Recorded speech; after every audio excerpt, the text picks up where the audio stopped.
খেয়াল করে দেখছি যে অনেক মানুষ আমরা হারায় ফেলছি, যে মানুষগুলো পৃথিবীতে আর কখনো আসবে না। আল্লাহ তাআলা তাদেরকে যেন জান্নাতের মেহমান বানায় দেন। জোরে কোন আমিন, জবান খুলে কোন আমিন। ভাইজান, অতি ছোট্ট কথার ভিতরে আপনাদের সামনে যে কথাগুলো পেশ করবো তাহলে এই যে আমি কথা বলার মতো আমার ক্ষমতা, আমার যোগ্যতা কিছুই নেই। মহান আল্লাহ যদি দয়া করে তার বান্দাকে কথা বলার মতো শক্তি সামর্থ্য দেন তাহলে ইনশাআল্লাহ কথা বলতে পারবো ইনশাআল্লাহ। আপনাদের বিবেকের কাছে আমার ছোট্ট একটা প্রশ্ন, তাহলে এই আমি পৃথিবীতে আসছি যেমন সত্য, আবার চলে যাব এটাও এরকম সত্য, ঠিক না? থাকার মতো কোনো ব্যবস্থা নাই। আসছি যেরকম সত্য, চলে যাবো ওই রকম সত্য। কিন্তু এই যে সত্যর যে বিষয়টা, আল্লাহর দরবারে আমার হাজিরা দেওয়া লাগবে, আল্লাহর দরবারে আমার যাওয়া লাগবে, আল্লাহর দরবারে আমার হাজিরা দিতে হবে। এই যে মৃত্যুটা, এই মৃত্যুটা আমার কখন হবে এটা কিন্তু আপনিও জানেন না, আমিও জানি না। এক নম্বর। দুই নম্বর, কোথায় মৃত্যু হবে এই সময়, এই জায়গাটা আমার জানা নাই। তিন নম্বর, কিভাবে আমার মরণ হবে এটা আমার জানা নাই।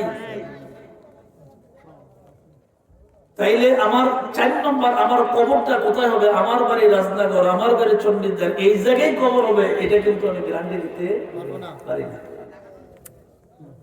চারটা বিষয় আমাদের অজানা, জানা নেই।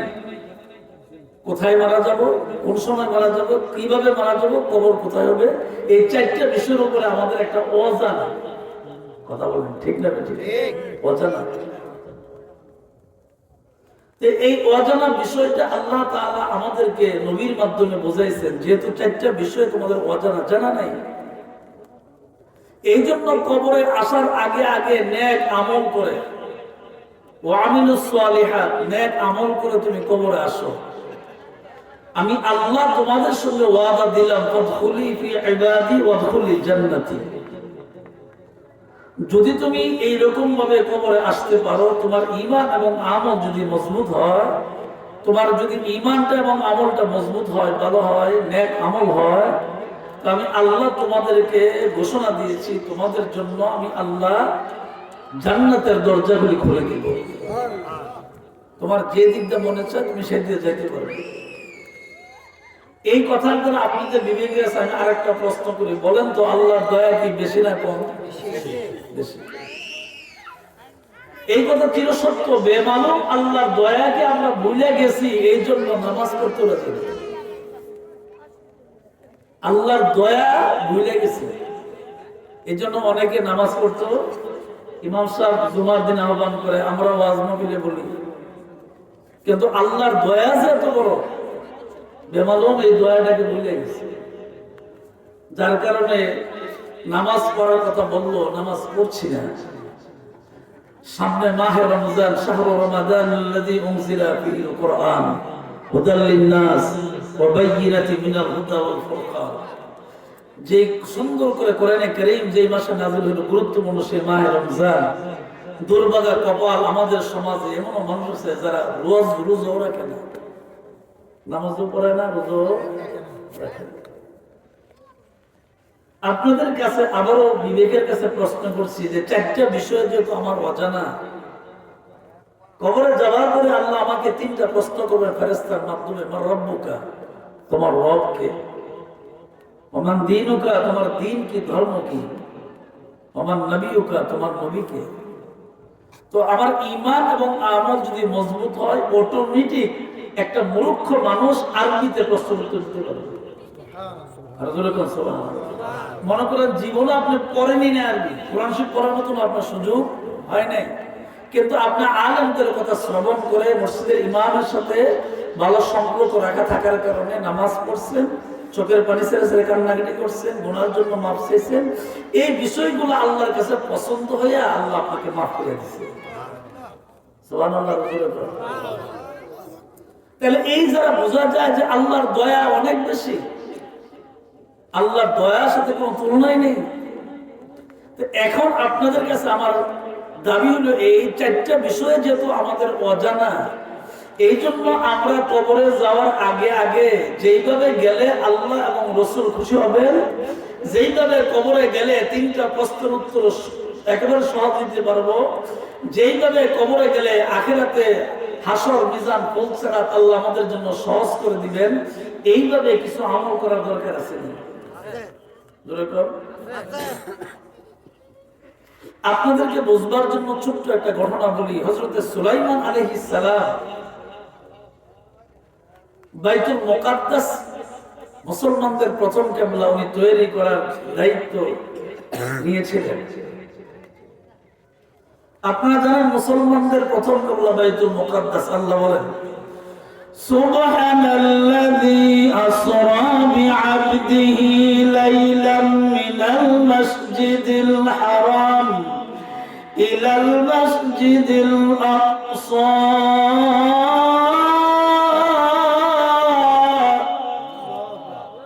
আল্লাহ তাআলা এই কোরআনে কারীমের আয়াতের ভিতরে সুন্দর করে বলছেন সুবহানাল্লাযী, সেই পবিত্র মহান সত্তা আসরা ভ্রমণ করেছেন বিআবদিহি, তার আপন বান্দাকে, তার রাসূলকে, তার নবীকে। ব্যাখ্যা অনেক বড়, সংক্ষেপ বলছি। লাইলাম, রাতের সামান্য একটু সময়ের ভিতরে, মিনাল মসজিদুল হারাম কাবা শরীফ থেকে ইলাল মসজিদুল আকসা মসজিদুল আকসা পর্যন্ত। সুবহানাল্লাহ বলেন না? যে আয়াতটা পড়েছি এই আয়াতটা কিন্তু এই মাসের উপলক্ষে নাযিল করা হয়েছিল। এই রজব মাসের 26 তারিখ দিবাগত রাত্রে, যে তারিখটা আগামী 16 জানুয়ারি রোজ শুক্রবার দিবাগত রাত্রে, সেই 26 তারিখ দিবাগত রাত্রকে লক্ষ্য করে আল্লাহ তাআলা বলছেন, আমি আমার আপন বান্দাকে, আমার হাবিবকে, আমার রাসূলকে, আমার নবীকে আমি আল্লাহ ঊর্ধ্বগমন করাইলাম, মেরাজ করাইলাম, সফর করাইলাম, ভ্রমণ করাইলাম, যেটা আমি আল্লাহ অন্য কোন নবীকে করাইনি। একটু আওয়াজ করে বলতে হবে তো সুবহানাল্লাহ, আরো জোরে করুন মাশাআল্লাহ। আমি আবারও বলছি, আমি আপনাদের আপন মানুষ, কাছের মধ্যে এসে বলছি, রাস্তাঘাটে দোকানপাটে যারা যেখানে আছেন, কষ্ট করে আমাদের প্রধান আকর্ষণ আসার আগে আগে চলে আসেন ভিতরে। এটা আদবের খেলা হবে যদি আমরা ঘোরাঘুরি করি। জীবনে তো বহু ঘোরাঘুরি করছি, জান্নাতের বাগানে আসে লাভ হবে। আল্লাহ তাআলা আপনাকে অবশ্যই কি করবেন, এই জান্নাতের বাগানের ওসিলা আপনাকে আল্লাহ তাআলা অনেক মর্যাদা দান করবেন। সুবহানাল্লাহ। দোকানপাটে রাস্তাঘাটে জীবনে বহু ঘোরাঘুরি করছেন, তো বহু ঘোরাঘুরি করছেন। এমন একটা সময় আসবে আপনি হঠাৎ করে দুনিয়া থেকে চলে যাবেন, আপনি কল্পনা করতে পারবেন না যে আপনি কিভাবে চলে গেছেন।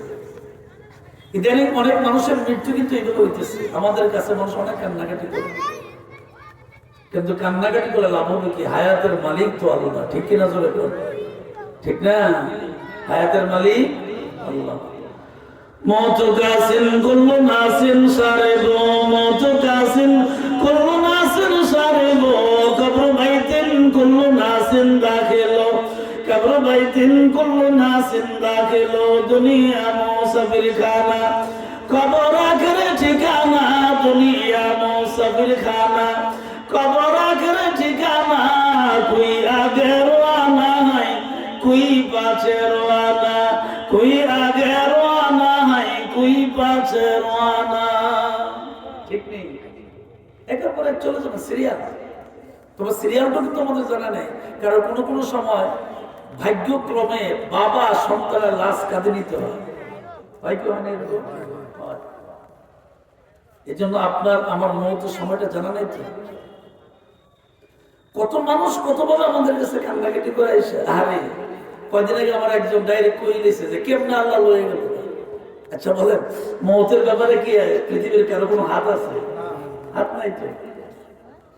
কেমনে লয়ে গেল হয়তো বুঝে না, এই জন্য বলছে আর কি, অথবা মনে ওই দুঃখ মানে সহ্য করতে পারছে না, এই আবেগের কারণে বইলে ফেলছে আর কি। কিন্তু প্রকৃতপক্ষে এইভাবে কিন্তু বলা যাবে না, কারণ মৌত আল্লাহর হুকুম হয়। আল্লাহর হুকুমের উপরে সন্তুষ্ট থাকা লাগবে, আল্লাহর হুকুমের উপরে সন্তুষ্ট থাকা লাগবে। লাভটা হবে কি, যদি আপনি ধৈর্য ধরতে পারেন কারো মৃত্যুর সময়, আপনজনের মৃত্যুর সময়, পরকালে আল্লাহ তাআলা এই সাজা আপনাকে দান করবেন। মুসলমানদের প্রথম কাজ বাইতুল মুকাদ্দাস তৈরি করবেন। হযরত সুলাইমান আলাইহিস সালাম আল্লাহর একজন নবী। আল্লাহ তাআলা কোরআনে কারীমের আয়াতে আরেক জায়গায় বলছেন, ওয়ামা খালাকতুল জিন্না ওয়াল ইনসা ইল্লা লিয়াবুদুন।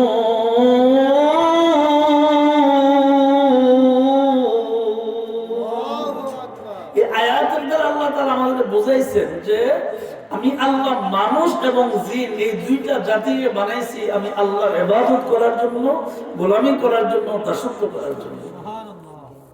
তো সুলাইমান আলাইহিস সালামের কথা শুধু মানুষ শুনতো, বিষয়টা এরকম না, জিন জাতীয় ওনার কথা শুনতো। উনি আল্লাহর ঘর, মুসলমানদের প্রথম কিবলা বাইতুল মুকাদ্দাস বানাবেন, যেটা বর্তমানে ফিলিস্তিনে। যে মসজিদের ভিতরে নামাজ পড়লে আপনার এক রাকাতে 50,000 রাকাতের সওয়াব দেওয়া হয়। সুবহানাল্লাহ, রাসূলের কথা। সেই বাইতুল মুকাদ্দাস তৈরি করবেন।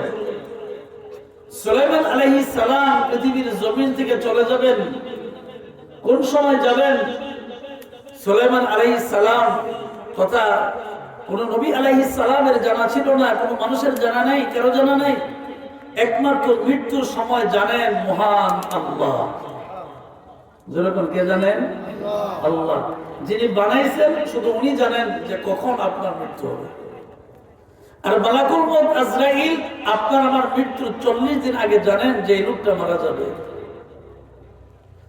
আল্লাহ পাক তাকে জানাইয়া দেন। যা ঘটনা সেদিকে অনেক বড়, আমি ওটা বলছি না, বোঝাবার জন্য বলছি। সুলাইমান আলাইহিস সালাম পৃথিবীর এই মানব জাতিকে দিয়া এবং জিন জাতিকে দিয়া, দুইটা জাতিকে দিয়া মুসলমানদের প্রথম কিবলা বাইতুল মুকাদ্দাস তৈরি করতেছেন। তাদেরকে কাজে লাগাই দিয়েছেন, মিস্ত্রি, রাজমিস্ত্রির কাজ করতেছে। আল্লাহ পাক সুলাইমান আলাইহিস সালামকে বলছেন, ও পয়গম্বর, আপনি একটা লাঠিতে বর করে শুধু বাইতুল মুকাদ্দাসের দিকে তাকিয়ে থাকেন, এরা কিভাবে আল্লাহর ঘর বানায়। সুবহানাল্লাহ। আপনার দায়িত্ব শুধু এটা, আপনার লাঠি বর করে শুধু তাকিয়ে থাকেন। সুলাইমান আলাইহিস সালাম দীর্ঘদিন পর্যন্ত লাঠি বর করে বাইতুল মুকাদ্দাসের দিকে তাকিয়ে রইলেন। আর বাইতুল মুকাদ্দাসের যারা কাজে নিয়োজিত ছিলেন তারা সুন্দর করে কাজ করলেন। একটা কথায় আছে, আমাদের দেশেও যদি কোনো কাজের সময় কোনো কর্মচারী কাজ করে, এই সময় যদি মালিক পাশে থাকে কাজে কিন্তু ফাঁকি দেয় না। কথা কয় না, কাজে ফাঁকি দেয় নেই, কাজে ফাঁকি দেয় না, কারণ চিন্তা করে মালিক আছে। দুনিয়ার কর্মচারী দুনিয়ার মালিক রেসিনে, কিন্তু একজন মালিক যে আছে তার কাছে যে আমরা ফাঁকি দেই, এটা মনে করতেছি কি, মনে দেখে না, মনে করতেছি কি দেখেন। আল্লাহ কয়, তুমি রাতের আধারে যা করো, দিনের আলোতে যা করো, যেখানেই করো, আসমানের নিচে করো আর জমিনের উপর করো, যেখানেই করো, আমি আল্লাহ সব কিছু দেখি। আসেনি আল্লাহর এই ক্ষমতা? কথা বলেন না, আসেনি? আল্লাহ সেই ক্ষমতা। সুলাইমান আলাইহিস সালাম লাঠি বর করা অবস্থায় পৃথিবীর জমিন থেকে মালাকুল মউত আজরাইল কবজ করে নিয়ে গেলেন। সুলাইমান আলাইহিস সালামের মনের একটা আবেগ ছিল, আমার হায়াতের শেষ পর্যন্ত বাইতুল মুকাদ্দাসটা যদি তৈরি হয় তা আমার কলিজার শান্তি লাগবে। তো আল্লাহ তাআলা জিবরাইলের মারফতে জানায় দিলেন, জিবরাইল তুমি সুলাইমান আলাইহিস সালামকে বলে দাও, কোনো টেনশন না, নো টেনশন, কোনো চিন্তা করার দরকার নাই, আমি ওনাকে দাঁড়ানো অবস্থায় আমি বাইতুল মুকাদ্দাস পরিপূর্ণ করব। সুবহানাল্লাহ। চলে গেলেন দাঁড়ানো অবস্থায় লাঠি বর করে। আল্লাহর হুকুম আছে, হায়াতের শেষ, দুনিয়া থেকে চলে গেলেন। মালাকুল মউত আজরাইল রূহ কবজ করে দুনিয়া থেকে বিদায় করে দিলেন। আমার আল্লাহ সুলাইমান আলাইহিস সালামকে লাঠি বর করা অবস্থায় দাঁড়া করে রাখলেন। রাজমিস্ত্রি যুগালি সবাই মনে করছে সুলাইমান আলাইহিস সালাম তো তাকায় রয়েছে, আসলে মারা গেছে। সুবহানাল্লাহ। এরা তো মনে করছে লাঠি বর করে দাঁড়ায় আছে, দাঁড়াইতে আছে, জীবিত অবস্থায় আছে। আল্লাহ পাক দাঁড়া করে দিলেন। সুলাইমান আলাইহিস সালামকে জানাই দিলেন, পয়গম্বর কোনো চিন্তা করবেন না, বাইতুল মুকাদ্দাস মাদ্রাস তৈরি করার আগ পর্যন্ত আমি আপনাকে মৃত্যু অবশ্য লাঠির মধ্যে ভর করে দাঁড়া করে রাখবো। যেদিন কাজটা কমপ্লিট হয়ে যাবে আপনি দুনিয়ার জমিনে মাটিতে শোয়া দিব। মুতকাসিন কুল্লু নাসিন শারিবু কবর বাইতিন কুল্লু নাসিন দাখিলু। দুনিয়া মুসাফির খানা কবর আখের ঠিকানা। দুনিয়া মুসাফির খানা কবর আখের ঠিকানা। कोई आगे रवाना है कोई पाछे रवाना। कोई आगे रवाना है कोई पाछे रवाना। बारी बारी करो रे मन সেই বাড়ি তো তোমার নাই। আসল বাড়ি কবর দেশে ভাইবা কেন দেখো না। আল্লাহু আকবার। সুলাইমান আলাইহিস সালামের মনের আশা আল্লাহ পুরা করছে। মনের আশা আল্লাহ কি করছে? পুরা করছে। সুলাইমান আলাইহিস সালাম দুনিয়া থাকা অবস্থায় পয়গম্বরের সাথে ডাক দেয়া পয়গম্বর, ও আল্লাহর নবী, আপনার মনে চায় একা একা আপনার সঙ্গে বহু জায়গায় আপনার সাথী হয়ে গেছি। আমার কেন জানে মনটা চায় আপনার তো তখতে সুলাইমানি আপনার লকব। আসমানের নিচে জমিনের উপরে বাতাসের মধ্য দিয়ে আপনি একটা তত্ত্ব দিয়ে চলাফেরা করেন। দুনিয়ার এক প্রান্ত থেকে আরেক প্রান্ত যান আল্লাহর হুকুমে। তত্ত্ব আপনাকে আল্লাহর হুকুমে নিয়ে যায়। আমার মনটা চায় এক তত্ত্বটা দেয় নিজে নিজে একটু ভ্রমণ করার জন্য। নবীর কাছে তার মনের আবেগ প্রকাশ করছে, বুঝলেন? নবীর কাছে তার মনের আবেগ প্রকাশ করছে। আল্লাহ পয়গম্বর সুলাইমান আলাইহিস সালাম ডাক দিয়ে বলেন, ঠিক আছে তাইলে তুমি যাও, আমি অনুমতি দিলাম। তত্ত্ব সুলাইমান আলাইহিস সালামের তত্ত্বের উপরে যেই মাত্র সুলাইমান আলাইহিস সালাম নবীর সাথী যেই মাত্র তত্ত্বের উপরে উঠলেন, আল্লাহ পাক ডাক দিয়ে বলেন, তত্ত্বরে আমি আল্লাহ তোমাকে হুকুম দিলাম এমন এক জায়গায় যাইবা যেই জায়গায় গেলে মানুষ থাকবে না, কোন মানব যদি বসবাস করে না, এবং জঙ্গলের ভিতরে চলে যাইবা। বাম পাশে জঙ্গল থাকবে, ডান পাশে পানি আর পানি থাকবে, ওই জায়গার মধ্যে তুমি দাঁড়ায় যাইবা। ঠিক আল্লাহর হুকুমে ঠিক ওই জায়গায় গেছে। বলেন হুকুম কার? আল্লাহর হুকুম ছাড়া আপনি কথা দিতে পারবেন? কথা বলতে পারবেন? কিছু করতে পারবেন? পারবেন না। কারণ সমস্ত ক্ষমতার মালিক আল্লাহ, কিছু পারবেন না। অনেক সময় আমাদের কাছে মানুষ দোয়া চায়, দেখা গেছে সুস্থ মানুষ একেবারে হঠাৎ করে স্ট্রোক করে গেছে, সে কল্পনা করে নেই তার শারীরিক অবস্থা এমন হবে। এরকম ঘটনা আছে না? নাই? অভাব নেই। তাহলে কখন আপনার আমার কি হবে এটা তো আমি জানি না। এই জন্য আল্লাহর কাছে সবসময় ক্ষমা চাওয়া দরকার। সুলাইমান আলাইহিস সালামের সাথে যখন নামায়া দিলেন, সুলাইমান আলাইহিস সালামের সাথে আল্লাহর ডাক দেয়া, আল্লাহ গো কোন জায়গায় তুমি আমারে নামায় দিলা? যেই জায়গার ভিতরে মানবের কোনো গন্ধ নাই, মানব বসবাস করে না, জঙ্গল আর জঙ্গল, পাহাড় আর পাহাড়, গাছ আর গাছ। ডান দিকে তাকালে দেখা যায় নদী আর নদী, পানি আর পানি। দেখলে সব জায়গায় ভয় লাগে। পাহাড় দেখলো ভয় লাগে, মানে পানি দেখলো ভয় লাগে। কোন জায়গায় তুমি আমার নামাই দিলা? ও আমার আল্লাহ, নামাই দিছো ভালো কথা, আমার একজন সাথী বানাইয়া দাও, একজন আমাকে আইন আমার সাথে তোমার আমার দাঁড় করাইয়া দাও। যদি কোনো মানব যদি একজন আমি দেখি, আমার কলেজে একটু সাহস হবে, চলতে পারবো। আল্লাহর কাছে বলছে। আল্লাহ ডাক দিয়ে কোন আজরাইল, ও আজরাইল দেরি করবি না।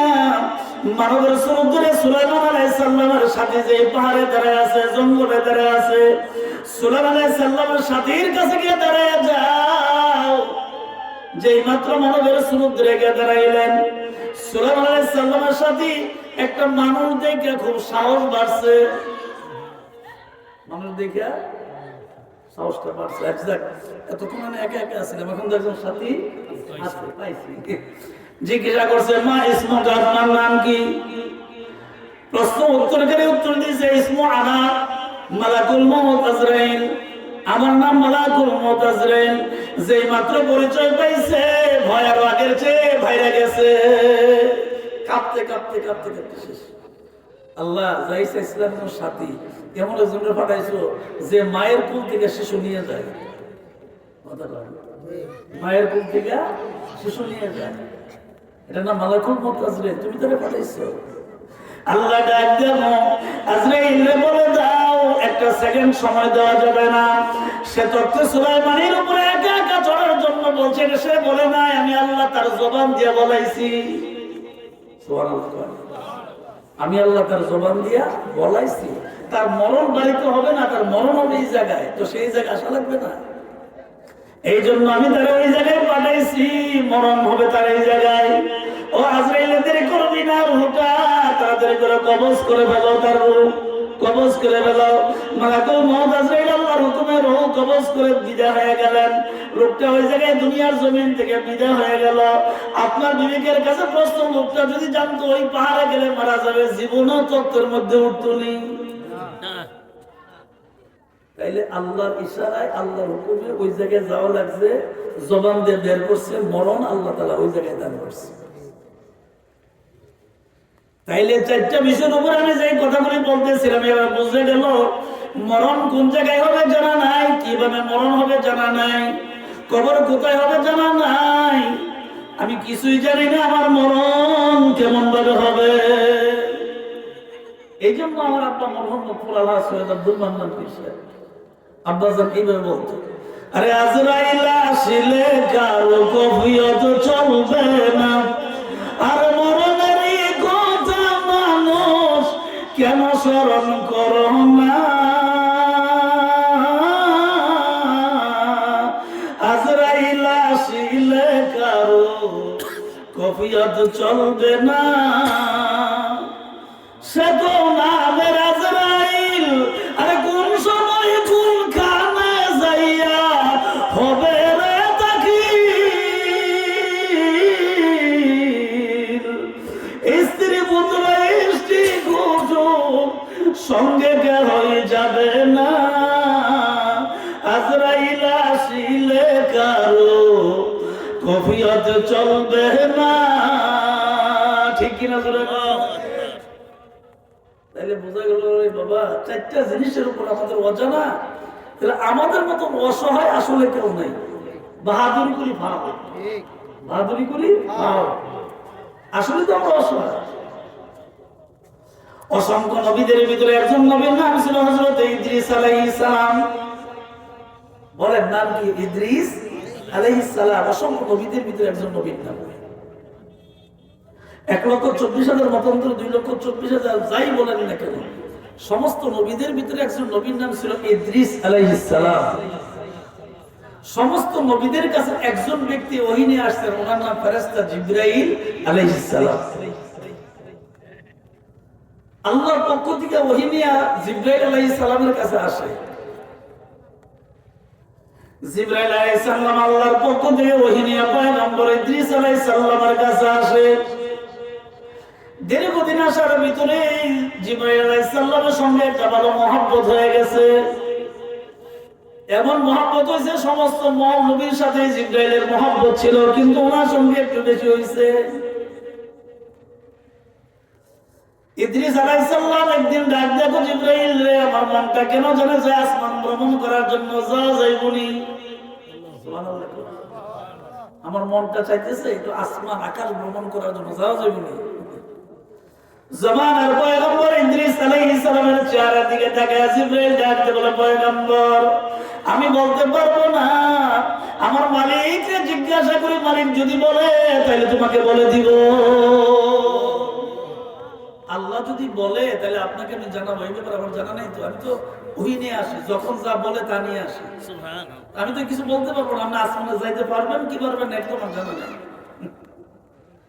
দীর্ঘদিন অপেক্ষা করার পরে জিবরাইল আবার যখন আসলেন, আবার ইদ্রিস আলাইহিস সালাম জিজ্ঞাসা করে, পয়গম্বর, ও আল্লাহর পয়গম্বর, আমি যে প্রশ্ন করেছিলাম জিবরাইল, আমি যাইতে পারবো না আসমানে, জিবরাইল তুমি বলো। ইদ্রিস আলাইহিস সালাম আবার যখন প্রশ্ন করলেন, জিবরাইল ডাক দিয়ে বলে, আমি জিজ্ঞাসা করি। এমন কিছুদিন এটার মনের আবেগ আল্লাহ নবী ইদ্রিস আলাইহিস সালামের মনের আবেগকে প্রকাশ করলেন। জিবরাইল আলাইহিস সালাম বললেন একটা কথাই, যে দেখেন, আল্লাহর পক্ষ থেকে আমারে কিছু না জানাইলে তো আমি বলতে পারবো না। কথাটা ঠিক না? আল্লাহর পক্ষ থেকে আমাকে বলা লাগবে, এরপর আমি আপনার কাছে বলবো। বেশ কিছুদিন যাওয়ার পরে জিবরাইল আল্লাহর ডাক দেখো, আল্লাহ গো, জামানার পয়গম্বর ইদ্রিস আলাইহিস সালাম বলতেছে আসমানে আসার জন্য, আপনি একটু বলবেন কি সে আসতে পারবে কি পারবে না? আমাকে তো খুব জ্বালায়, আমার বারবার বিরক্ত করে, আপনি যদি একটু বলে দিতেন, তাইলে আমি উত্তরটা দিতাম, বললেন ইয়েস না নট, হাও তোমার একটা বলে দিতাম।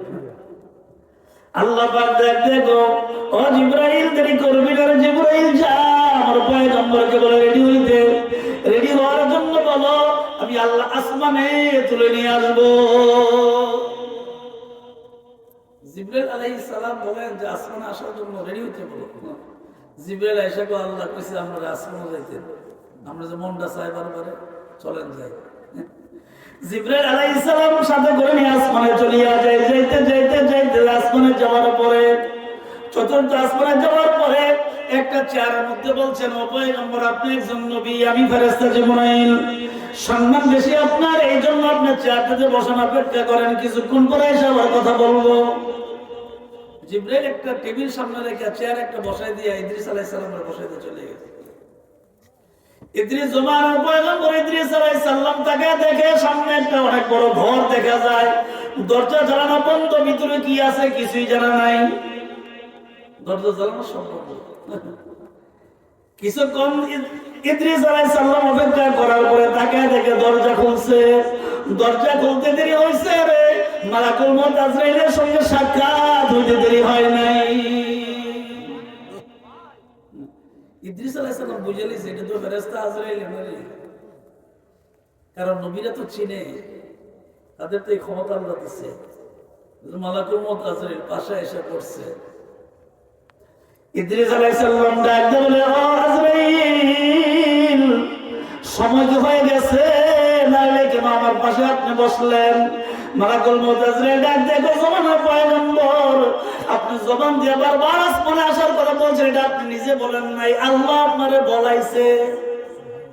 সুবহানাল্লাহ বলেন, আর জোরে কোন, আল্লাহ আপনাকে বলাইছে, আপনি বলেন নাই। পৃথিবীর কেউ নিজে নিজে কথা বলতে পারে, আল্লাহ যারে বলায় সেই বলে। ও ইদ্রিস আলাইহিস সালাম, আপনি মনে কিছু নেবেন না, পৃথিবীর জমিন থেকে হায়াতের বেলা শেষ হইলে পৃথিবীতে থাকা যায় না, আপনার মরণ জমিনে হবে না, আসমানে হবে। এই জন্য আমার আল্লাহ আপনার জবান দিয়ে বের করে আসমানে নিয়ে আসছেন, একটা সেকেন্ড দেরি করা হবে না, এই মুহূর্তে আপনার রূহ কবজ করা হবে।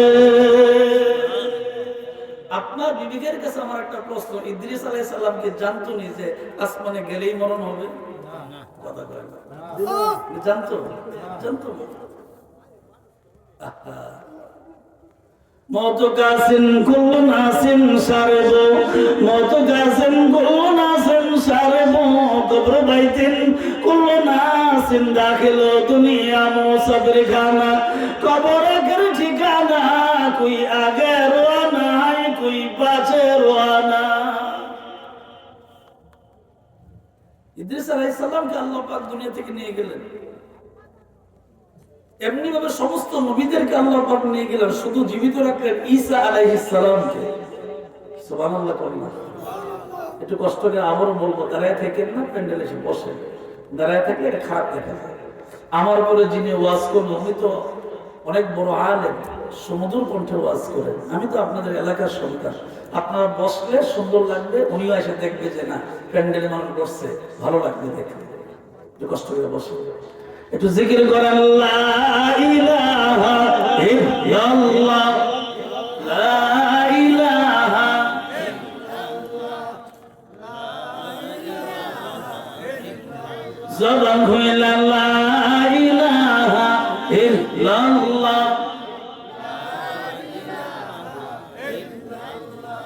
লা ইলাহা ইল্লাল্লাহ, মুহাম্মাদুর রাসূলুল্লাহ সাল্লাল্লাহু আলাইহি ওয়াসাল্লাম। আমাদের সভাপতি সাহেব বলতেছে, খতিব সাহেব, হুজুর মুনাজাতের পরে, আখিরি মুনাজাতের পরে সরকার সাহেব ওয়াজ করার পরে আখিরি মুনাজাত হবে, এরপরে তাবারুক আছে। হুজুরা প্রধান আকর্ষণ আসার আগে তাবারুকের দাওয়াত দিয়ে দিয়েছে। মারহাবা কর, আর জোরে কর মারহাবা। তাহলে আজকের ওয়াজের পরে কি আছে? আল্লাহর নিয়ামত, আল্লাহর পক্ষ থেকে রিজিক একটা দেওয়া আছে, যদি কপালে থাকে। ঠিক ঠিক আছে, হ্যাঁ বিরিয়ানি আছে, তাহলে আমি আপনাদের কাছে যে কথাটা বুঝাইতে চাইলাম, তাহলে এই সমস্ত নবীদেরকে আল্লাহ পাক দুনিয়া থেকে নিয়ে গেছে, পৃথিবীতে কাউকে রাখেন নাই। আর যদি এখন একজন জীবিত আছে তাও জমিনে নাই, আসমানে আছে। ওনার নাম আমাদের নবী আসার আগে 550 বছর আগে যিনি পৃথিবীর জমিনে আগমন করেছিলেন, ওনার নাম ছিল ঈসা আলাইহিস সালাম, যার লকব ছিল ঈসা রুহুল্লাহ। সুবহানাল্লাহ। ঈসা রুহুল্লাহ কারণ কি?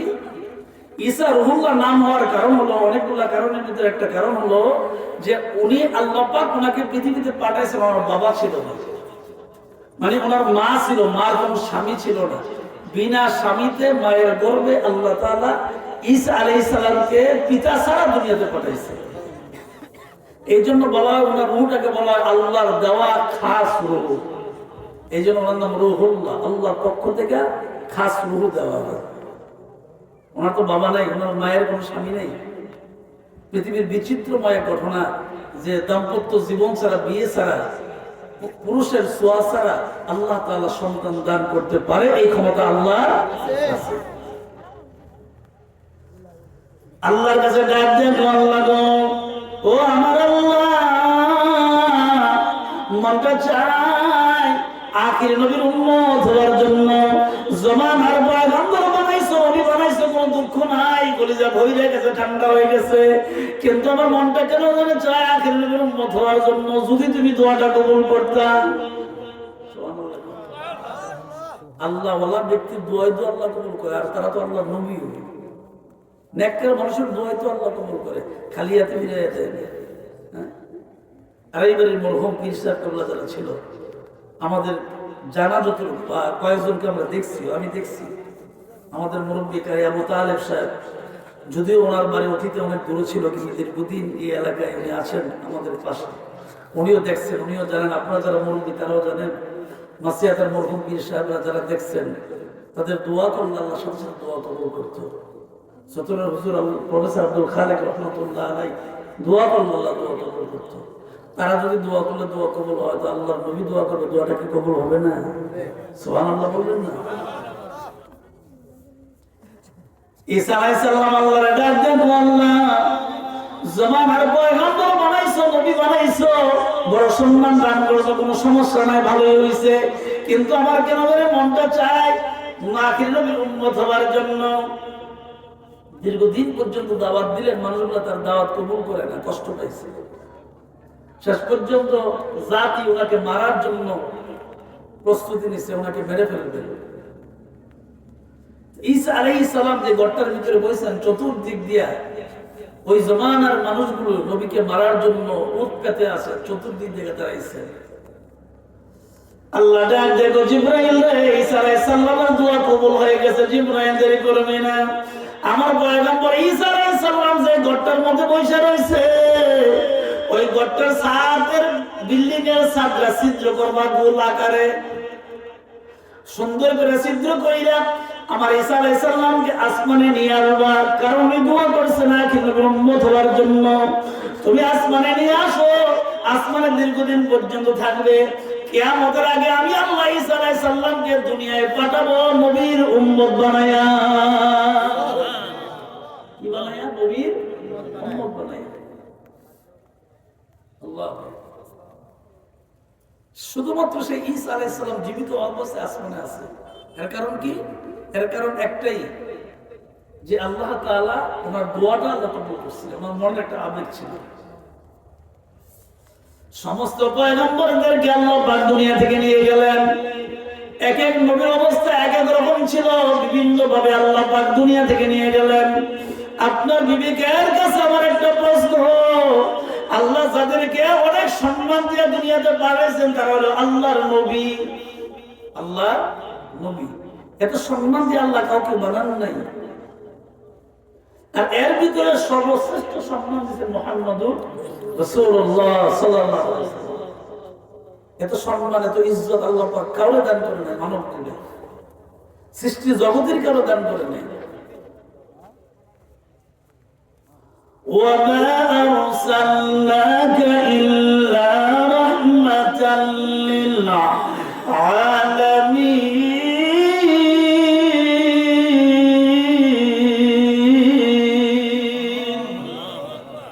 এই আয়াতের দ্বারা আল্লাহ পাক নবীর সম্মান বুঝাইছেন যে तमाम পৃথিবীর জন্য আমি আল্লাহ যেই রকম রব, আমি আল্লাহ যেই রকম মালিক, তোমাদের সৃষ্টিকর্তা, তোমাদের পালনকর্তা, রিজিক দাতা, হায়াতের মালিক, মৌতের মালিক, সবকিছু মিলিয়ে আমি আল্লাহ তোমাদের মালিক। আমি আল্লাহ যেহেতু तमाम পৃথিবীর রব, আল্লাহ বলছেন আলহামদুলিল্লাহি রাব্বিল আলামিন।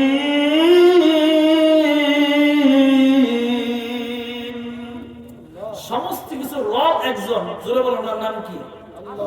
একটু জবানটা খুলে বলেন নাম কি? সেই আল্লাহ দয়া করে মায়া করে আল্লাহ বলছেন আমি যেরকম तमाम জগতের রব, তুমি দেখো আর না দেখো, আমি যেরকম তোমাদের প্রতিপালক, তোমাদের রব, ঠিক তদ্রূপ तमाम জাহানের জন্য আমি আল্লাহ আমার নবীকে বানাইছি রহমত। আর জোরে কোন রহমত বানাইছি, কত বড় কথা। সেই রহমতের নবীকে দুনিয়া থেকে নিয়ে গেছেন, বিদায় হয়ে গেছেন রহমতের নবী। কিন্তু ঈমান আকীদা বিশ্বাস হলো আমাদের সমস্ত নবীরা কবরে জিন্দা আছেন, কিয়ামত পর্যন্ত কি আছেন? জিন্দা অবস্থায় আছেন। সেটা বিষয় অনেক বড়, শুধু বোঝাবার জন্য বলছি। সমস্ত পয়গম্বররা কবরে জীবময়, কবরের ভিতরে জীবিত অবস্থায় আছেন, সমস্ত নবীরা জিন্দা। আমাদের নবীর তো কোনো তুলনাই নেই। দীর্ঘ 63 বছর হায়াতের শেষ পর্যায়ে পয়গম্বর ডাক দেখো, ও দুনিয়ার মানুষ শোনো, পৃথিবীর জমিনে মানুষ পৃথিবীতে আসে আবার চলে যায়, আমার আল্লাহ আমারে পাঠাইছে আব্দুল্লাহর পৃষ্ঠে আমেনার করবে। আব্দুল্লাহর পৃষ্ঠে আমেনার করবে আমাকে পাঠাইছে। আপনাদের কাছে এই প্রশ্নগুলি একটু কষ্ট করে উত্তরটা দিবেন। নবীর আব্বার নাম কি? আব্দুল্লাহ। জোরে কোন সবাই, নবীর আব্বার নাম কি? আব্দুল্লাহ। নবীর আম্মার নাম আমেনা। এগুলি আমাদের মুখস্থ করা লাগবে। নবীর আম্মার নাম আমেনা, দুধমার নাম হালিমাতুস সাদিয়া। দীর্ঘ 63 বছর দুনিয়ার হায়াত আল্লাহ পাক দান করলেন। 63 বছর, 40 বছর পার হয়ে যাওয়ার পরে আল্লাহ পাক বলে দিলেন জিবরাইল, দেরি করবি না, হেরা গুহার ভিতরে দেনে মগ্ন আমার শ্রেষ্ঠ পয়গম্বর, দেরি করবি না। হেরা গুহার ভিতরে দেনে মগ্ন আমার শ্রেষ্ঠ পয়গম্বর। জিবরাইল, যাও আমার পয়গম্বরের পাশে যাও, আমার নবীকে তুমি জানায় দাও পড়ার জন্য, ইকরা বিসমি রাব্বিকাল্লাযী খালাক। আমার নবীকে বলো পড়ার জন্য, ইকরা, আপনি পড়ুন, বিসমি রাব্বিকাল্লাযী খালাক, যিনি আপনাকে বানাইছেন সেই রবের নামে আপনি পড়তে থাকেন। সুবহানাল্লাহ। পড়ার অনেক বড়। আল্লাহ তাআলা ওহীর মাধ্যমে নবীকে জানাইলেন। আল্লাহ আল্লাহ। নবীকে আল্লাহ তাআলা এইভাবে করে মক্কার 13 বছর দাওয়াত নবীজি মক্কাতে দিলেন। অনেক মানুষ বিরোধিতা করছে, আবার অনেক মানুষ ওনাকে দেখে মায়া ঈমান এনে নিয়েছে। সুবহানাল্লাহ। ওনার চেহারা দেখে মায়া লাগছে, বলছে যে আমরা পড়ে নিলাম লা ইলাহা ইল্লাল্লাহ মুহাম্মাদুর রাসূলুল্লাহ সাল্লাল্লাহু আলাইহি ওয়াসাল্লাম। আচ্ছা, মায়া লাগার কারণটা কি? আপনার সমাজ যদি একটা সুন্দর মানুষকেও দেখে, তার জন্য মায়া লাগে, আর চেহারা এত সুন্দর।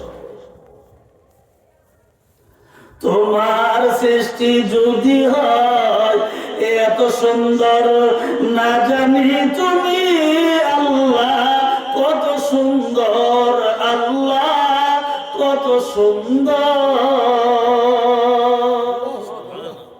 তোমার সৃষ্টি যদি এত সুন্দর, কি মায়া লাগছে।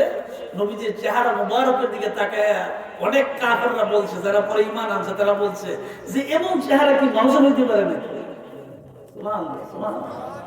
এমন চেহারা কি মানুষের হইতে পারে যার গা মুবারকের ভিতরে বেশ অম্বরের গ্রান্ত। আর আমি যত বড় হুজুর হই, আমার গামের মধ্যে দুর্গন্ধ হয়, ঠিক কি না জোরে? আর নবীজির গা মুবারকের মধ্যে বেশ অম্বরের গ্রান্ত। গালের মধ্যে নবীজির গাল মুবারকের ভিতরে যখন মাথার চুলের গোড়া থেকে বেয়ে বেয়ে যখন গানগুলি পড়তেন, আমাদের আম্মা উম্মুল মুমিনিন আয়েশা সিদ্দিকা রাদিয়াল্লাহু তাআলা ডাক দিয়ে বলেন, ও পয়গম্বর, দূর থেকে গালের ভিতরে আপনার ঘামগুলি দেখলে মনে হয় মনে মুক্তা চিকমিক চিকমিক করতে আছে। কাছের শিশির ভিতরে বোতলের ভিতরে জমা করে রাখতেন।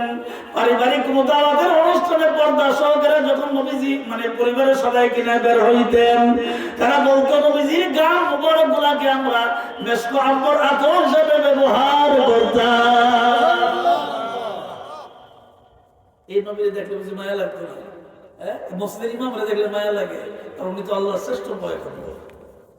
যারা হয়তো খাতামাল্লাহু আলা কুলুবিহিম, যাদের অন্তরে আল্লাহ সিল মেরে দিছে, তারা তো আর নবীর মর্যাদা বুঝবেন, এটা তো আল্লাহ বলেই দিছে। দীর্ঘ 63 বছর হায়াতের পরে জিন্দেগি শেষ হওয়ার পরে মক্কায় 13 বছর কষ্ট করে দাওয়াত দিলেন। ঘটনা অনেক বড়, সংক্ষেপে বলি, সময় কম। শেষ 10টা বছর মদিনায় মানুষদেরকে দাওয়াত দিলেন। মদিনার মানুষেরা নবীজির এত আদর করলো, এত ভালোবাসলো, এত মায়া করলো।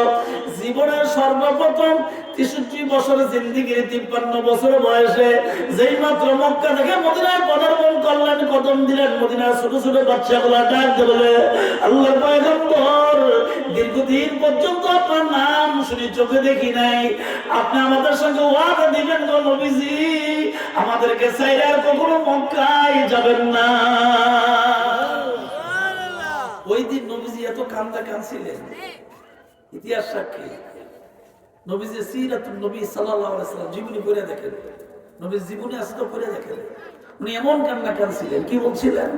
ও মদিনার শিশুরা রে, ও মদিনার বালকেরা রে, ও মদিনার মানুষেরা রে, আমি তো কম দুঃখে আল্লাহর হুকুমে হিজরত করি নাই। মনের অনেক বড় কষ্ট নিয়ে আমি মক্কা থেকে মদিনায় হিজরত করেছি আল্লাহর হুকুমে।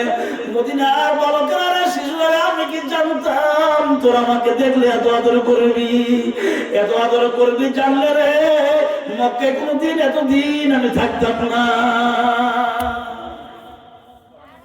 নবীজি এই কথাটা বলার সময় অনেক কান্না কাঁদছে, এবং নবীজি এই কথা বলছেন, ফালিয়া'বুদু রাব্ব হাযাল বাইতাল্লাযী আত'আমাহুম মিন জু' ওয়া আমানাহুম মিন খাউফ।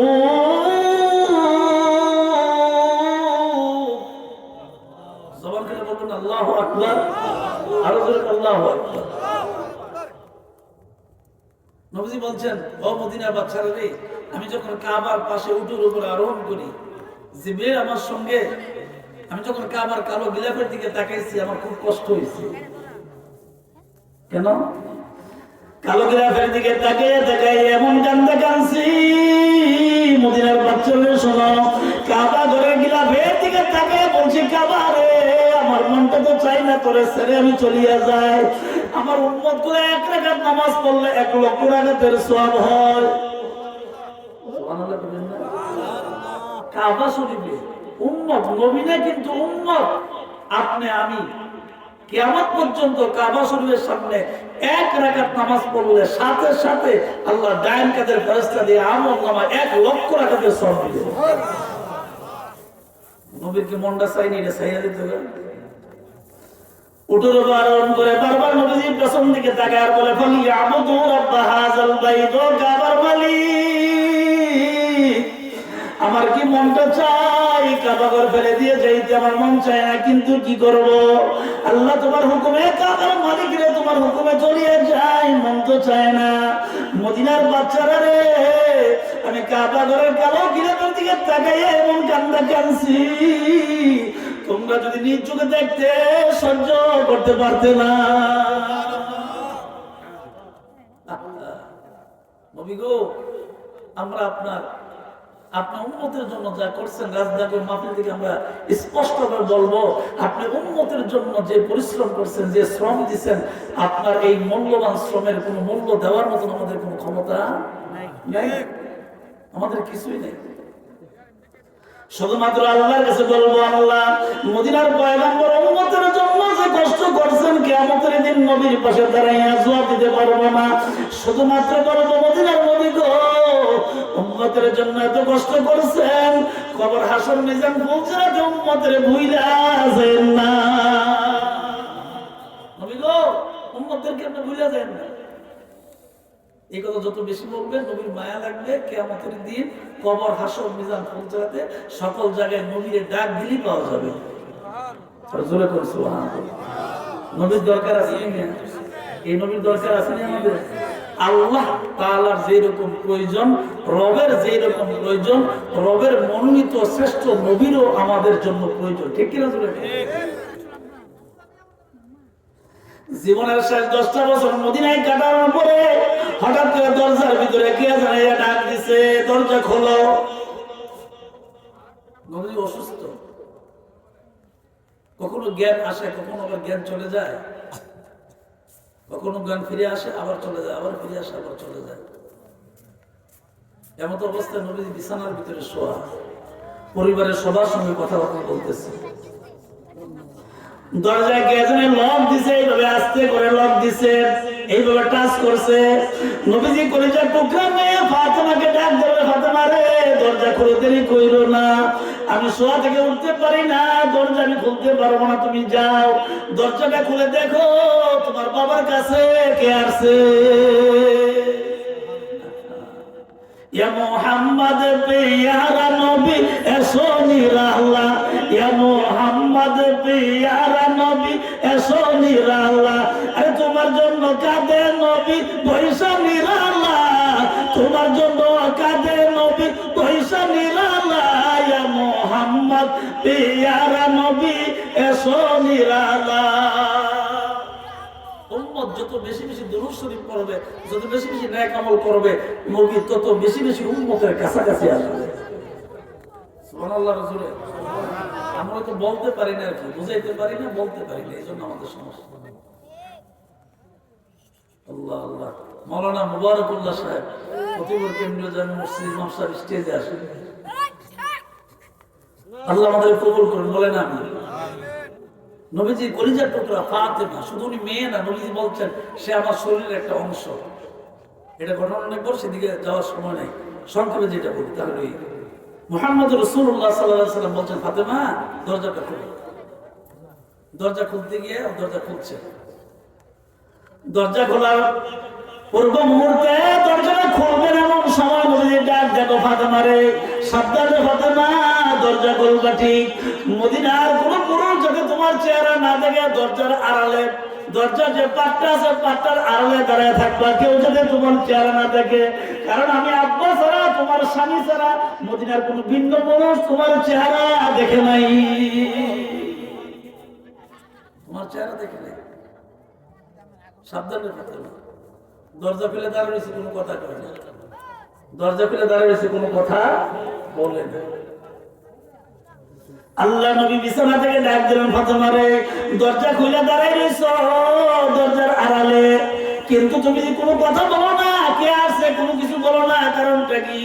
আব্বা হুজুর মুহাম্মদ রাসূলুল্লাহ সাল্লাল্লাহু আলাইহি সাল্লাম প্রিয় নবী বাবার চেহারার দিকে তাকিয়ে বলছে, আব্বা গো দরজার সামনে যে দুইটা লোক দাঁড়ানো, একটা লোকরে চিনি আর একটা লোকরে জীবনও দেখি নাই। একজনকে চিনি কিন্তু আরেকজনকে জীবনও দেখি নাই। সুরুতরা কও না, যে লোকটা দাঁড়ায় রয়েছে সুরুতরা কে এরকম? আব্বা চেহারাটা বিকট চেহারা, দেখলে খুব ভয় লাগে, অনেক লম্বা, আকাশ সমান উঁচা মনে হয়, হাত পা গুলি বড় বড়, পায়ের নখ গুলো দেখা যায় অনেক বড়। এইরকম মানুষ জীবন দেখছি না। মদিনার নবী বুঝার বাকি রইল না, চোখের পানি ছেড়ে ছেড়ে কাঁদতে আরম্ভ করলেন ফাতেমা রে, যার বর্ণনা সুরত তোমরা দিছো ফাতেমা, এটা দুনিয়ার কোনো মানুষ না, এটা মালাকুল মউত আজরাইল। ফাতেমা রে আজরাইল যেহেতু দরজায় চলে আসছে ফাতেমা, বাবা চলে যাবে, কান্নাকাটি করো না, চিন্তা করো না। যেই মাত্র বাবা মেয়ের কাছে বলছে, মেয়ে কাঁদতে কাঁদতে কাঁদতে কাঁদতে বেহুশ হয়ে গেছে। আস্তে করে নবীজি মেয়ের কানে কানে বলে দিয়েছে, ফাতেমা রে কান্নাকাটি করো না, সবাই একবার চলে যাবে, তোমার বাবা এরকম চলে যাবে, তুমিও চলে যাইবা। ফাতেমা কান্দিস তারা, ফাতেমা কানে কানে বইলে গেলাম, তোমার মরণ হইতে দেরি হবে, জান্নাতের ভিতরে বাবা এবং মেয়ের সাক্ষাৎ হইতে একটা সেকেন্ড দেরি হবে না। ফাতেমা কান্দো না।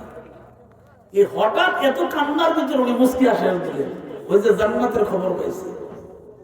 এই জন্য সাহাবী কেরাম আজমাইন রাদিয়াল্লাহু তাআলা নবীকে জিজ্ঞাসা করছে, নবী গো আপনার মেয়ে হঠাৎ কেন হঠাৎ হাসলো, কারণটা কি? এটা অনেক বড় কথা। নবীজি ডাক দিয়ে বলে, ফাতেমা পরিবারের যত মহিলারা আছে তোমরা পেছনে চলিয়া যাও, জিবরাইল এবং মালাকুল মউত আজরাইল দুইজন ফেরেশতা প্রবেশ করবে, তাদের সঙ্গে আমার কথা হবে। আল্লাহ ডাক দিয়ে বলে, আজরাইল রে, এটা কোন দুনিয়ার সাধারণ মানুষ না রে আজরাইল, সাবধান সাবধান, যাওয়া মাত্রই রূহ কবজ কইরো না, নবী অনুমতি দিলে রূহ কবজ কইরো। নবী যদি অনুমতি দেয় তাহলে রূহটা কবজ করো, সায়ও গিয়েই রূহ কবজ করো, আমি অনুমতি নিও। পৃথিবীর ইতিহাস আমাদের নবীর আগেও কারো কাছ থেকে অনুমতি নেয় নাই, আমাদের নবীর পরে কিয়ামত পর্যন্ত আজরাইল কারো কাছ থেকে অনুমতি নিবে না। ইতিহাস। কারণ কি, আল্লাহ যে আদর করে বানাইছে, সম্মান করে যে বানাইছে, সম্মান যে বেশি দিছে, বন্ধুরা যে বেশি ভালোবাসে। আজরাইল শ্রদ্ধার সাথে, সুন্দর ব্যবহারের মাধ্যমে, নম্র কথার ভিতরে, ভদ্রতার সাথে ডাক দেখো, পয়গম্বর ইয়া রাসূলুল্লাহ, অনুমতি যদি দেন রূহটা কবজ করব। আল্লাহ বলছেন অনুমতি নেওয়ার জন্য, যাইতে মনে চাইনি, অনুমতি নেওয়ার জন্য বলছে। নবী এত খুশি হয়েছে যে আমার আল্লাহ অনুমতির জন্য বলছে, পৃথিবীর কাউকে বলে নাই, আমার অনুমতি দেওয়ার জন্য বলছে। তাহলে আমার আল্লাহ আমার যে কত ভালোবাসে, এর দ্বারাই তো প্রমাণ। আজরাইল যে আল্লাহ কারো ব্যাপারে অনুমতির কথা বলে না, আমার ব্যাপারে যেহেতু বলছে, তাহলে বন্ধুরে বেশি ভালোবাসে। যেই বন্ধুরে এত ভালোবাসে, তোমার পাঠাইছে, আমি আর থাকতে রাজি না, আমার বন্ধুর কাছে যাইতে রাজি, আমি আর থাকতে রাজি না। তারপরে দ্বিতীয়বার জিজ্ঞাসা করছে, নবী গো আপনি অনুমতি দিলে রূহটা কবজ করে। এইভাবে তিনবার জিজ্ঞাসা করছে। কয়বার? জোরে করে কয়বার? পৃথিবীর কাউকে আর জিজ্ঞাসা করা হবে না, তিনবার জিজ্ঞাসা করছে। তিনবার জিজ্ঞাসা করার পরে চতুর্থবার নবীজি রূহটা কবজ করলেন। জিবরাইলের সঙ্গে কথাবার্তা হইল, আজরাইলের সঙ্গে কথাবার্তা হইল। মদিনার পয়গম্বর মদিনা থেকে বিদায় হইয়া মদিনার রওজার ভিতরে শুয়ে গেল। বাইরে খবর হইছে মদিনার নবী আর দুনিয়ায় নাই। আহা, মুরব্বীদের একটা ওই যে মুরব্বীদের সম্মান থেকে আলাদা, তার জ্ঞানও থাকে বেশি। এই জন্য নবীজির বয়স 40 বছর হওয়ার পরে নবুয়ত দিছে, মানে কোরআন নাযিল করছে। নবী তো আগের নবী, কিন্তু 40 বছর হওয়ার পরে ওহী নাযিল করছে। এই জন্য মানুষ একটু বয়সটা হলে তার পরিপূর্ণ জ্ঞান হয় না। আল্লাহ ইচ্ছা করলে ছোট বয়সে কোরআন নাযিল করতে পারতো, ঠিক কিনা জোরে কর।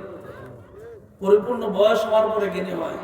আবু বকর সিদ্দিক রাদিয়াল্লাহু তাআলা যিনি নবীজির সঙ্গে শুয়ে রয়েছেন, উনি দরজার বাহিরে, ঘরের বাহিরে বসে বসে চুপে চুপে চুপে অন্তঃস্থ থেকে চোখের পানির ফোঁটা পড়ে, আর নবীর মায়ায় কাঁদতেছে। আবু বকর সিদ্দিক রাদিয়াল্লাহু তাআলা কার সঙ্গে প্রকাশ করে না, মনে মনে কাঁদে আর বলে, আল্লাহ গো, মদিনার নবী সারা মদিনায় কেমন থাকবো গো, খালি মদিনায় থাকতে পারবো না গো নবীজি। ও আমার আল্লাহ, তোমার বন্ধুরে ফলে কেমন করে থাকবো আল্লাহ। আল্লাহ ডাক দিয়ে নিয়ে গেছি, হায়াতের বেলা শেষ হয়ে গেছে, কেউই থাকবে না, তুমিও চলে যাইবা।